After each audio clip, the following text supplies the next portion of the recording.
For now, we're going to jump to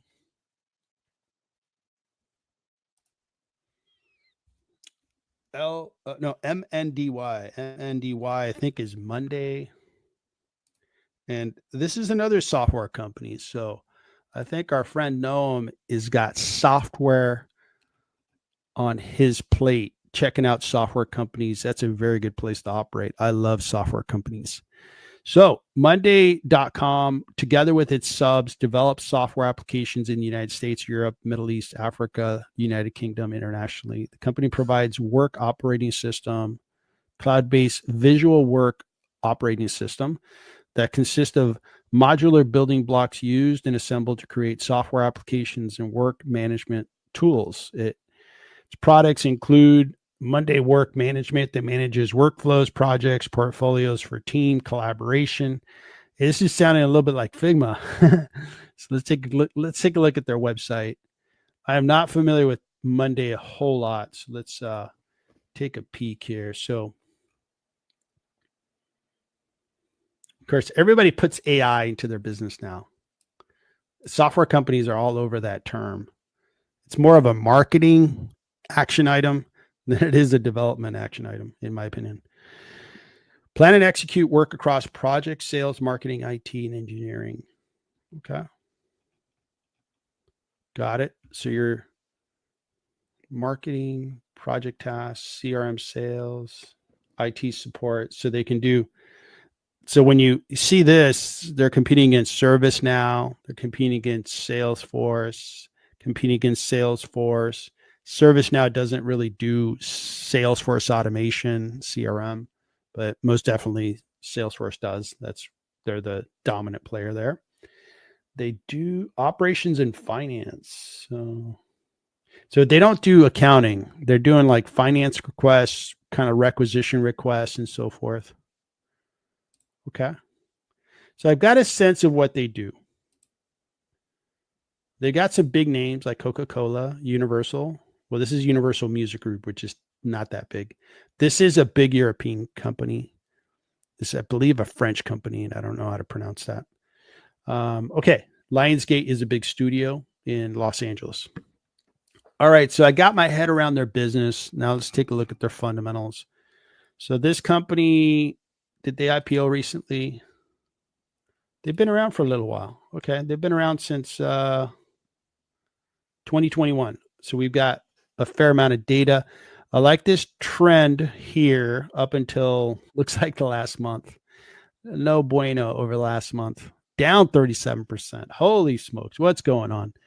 $9 billion market cap company, $1.1 billion of revenue. So you're paying, let's call it 8 times revenue. Not too bad. P ratio, forward P looks okay, 43.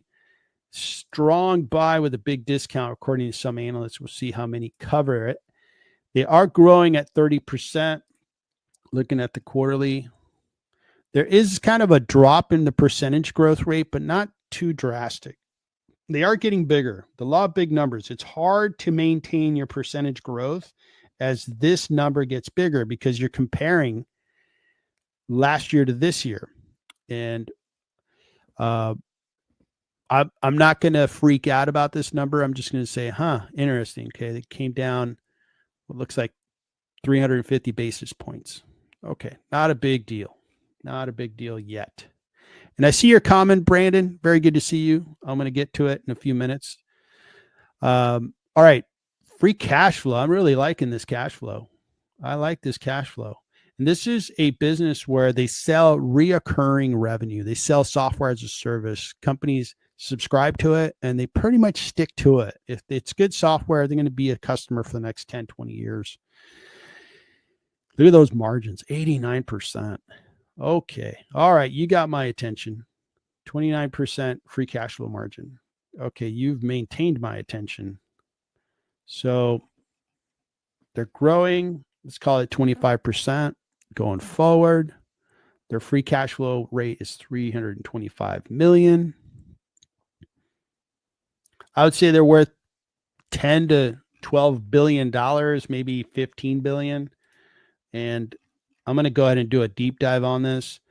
And because I like some pieces that I'm seeing here. I want to look at their balance sheet. Where am I here? I got myself lost. All right, $1.65 billion of cash, $126 million of debt. So plenty of cash. So this business is looking good. Now, what's this situation? Why is this stock selling off for the last month? They announced on the 11th.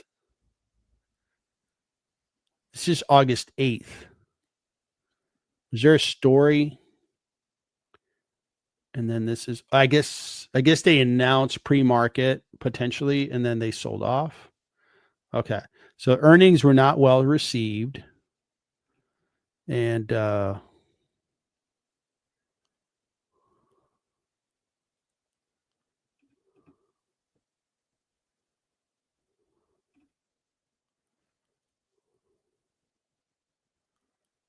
they cut their forecast. Okay. So we got to get our heads around that. Why did they cut their forecast? What's the headwind? What's going on? So I like a lot of things of Monday, but I got to get my head around what's happening with the forecast. Like, are you hitting a wall? Are you seeing competition? What's going on? So I'm going to take a look at that. What night? If you could take the screen for a little bit, I'm going to start setting up my valuation of Monday, and we'll return back to Monday on my screen, but maybe you can go over the technicals for the time being. Okay. Looks like for the last year, they've had some volatility, but they're trading about before the drop a couple days ago. Looked like they were trading about where they were a year ago. Last 3 days, they've taken a pretty big drop, 30% or so on big volume. And it looks like they're almost at their average volume at this time of the day, and we're early in the trading day, and it looks like they're almost there. They have a negative RSI sitting below 30, so it is oversold. The PPO has been negative and getting worse over the last few days, so people are definitely getting more bearish on this particular stock at the moment. We have negative money flow. They are underperforming the SPX by 40%. They're underperforming the technical sector by 46%. They're underperforming their industry group by 47%, while the industry group is outperforming the S&P 500 by 9%. So it's not the best looking chart I've seen. Yep. I think that big sell-off, man, it's really catches a lot of concerning attention. Like, whoa, Yep. what's going on? Yep. So, all right. Well, let me flip back to my screen, and I've started my valuation model for Monday. I'm using another software company as kind of like the template that I'm going to start with. And we'll construct it here. Now, this is a smaller cap, so I'm not going to use the same discount rate as CRM Salesforce, because that's a really well-known business, been around for a long time, going to be around for a long time. So I'm going to go to a 9 discount rate. And we're going to go with the growth rate looks really good. When I looked at their free cash flow, it looked really good, by the way. Looked really, really good. And it's growing really nice. From 23 to 24, it grew at 50%. So I'm going to grow that guy by 30% because, as you get into a larger business mode, it's a little harder to grow. Small business. Okay. So their last free cash flow was $325 million. And we're going to grow that by 30% because we are looking forward 12 months. All right. So That looks okay. Cash, they had a cash surplus. I think it was 1.5 billion, and their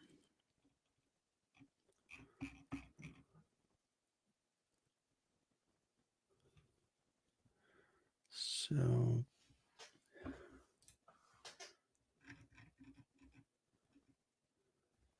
so 1,650,000,000, and they had a little bit of debt, 126 million debt. Shares outstanding are 51 million shares outstanding. So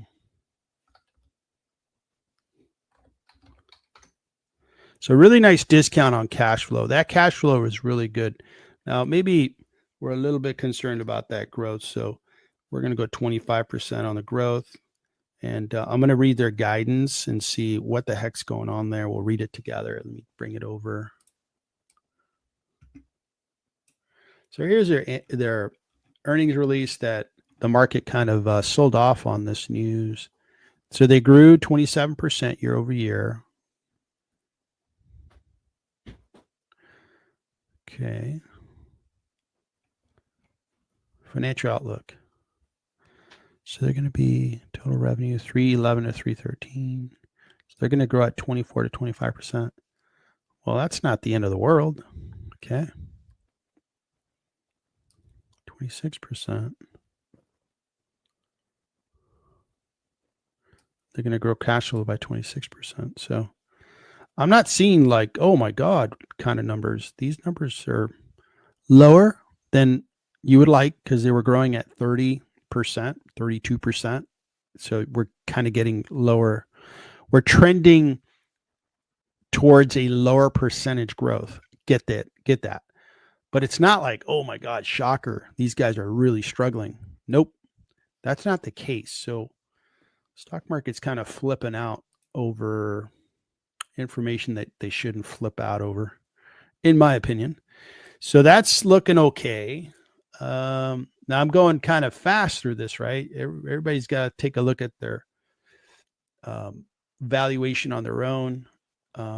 But so far, so good. So you got 24 analysts covering this stock. Let me get back to showing you what I'm seeing so you kind of follow the logic. So we have a lot of analysts cover this stock. Okay, 24 of them.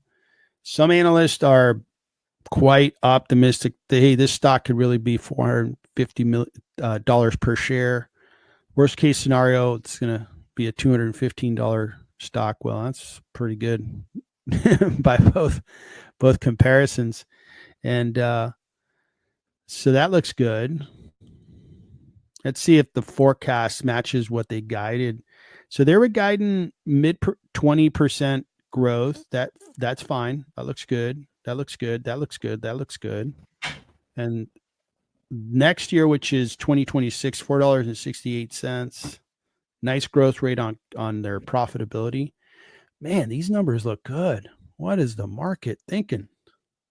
The market has not given software companies, not all of them, a really nice break. Palantir being the exception to the rule.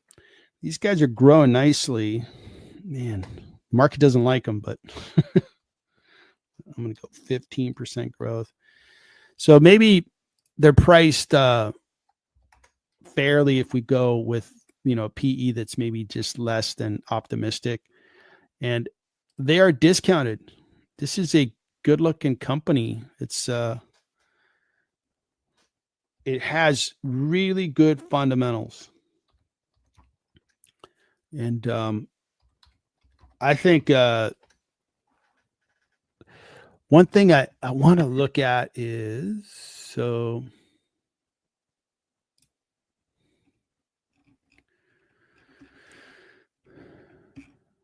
I wonder if they break out.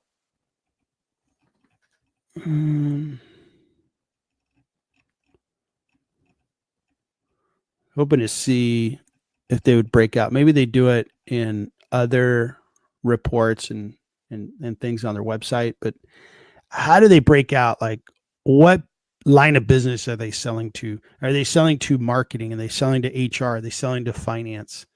And how what percentage of revenue is sold in the US? What percentage is sold in Europe, Africa, and so forth? That'd be interesting to see. And I could probably do that later. But overall, I'm seeing a lot of potential in this. The value is there, the cash flow is there. The market is flipping out, but I think we showed Netflix earlier. The market flipped out over Netflix and thought it was the worst thing they'd ever seen, discounted the stock just drastically, and then the stock picked itself up and rewarded shareholders by like 700%. Not sure, Monday has the kind of brand that Netflix has, but it's a small cap. I like that. It has really good fundamentals. I like that. It's going to be definitely a watch stock for me.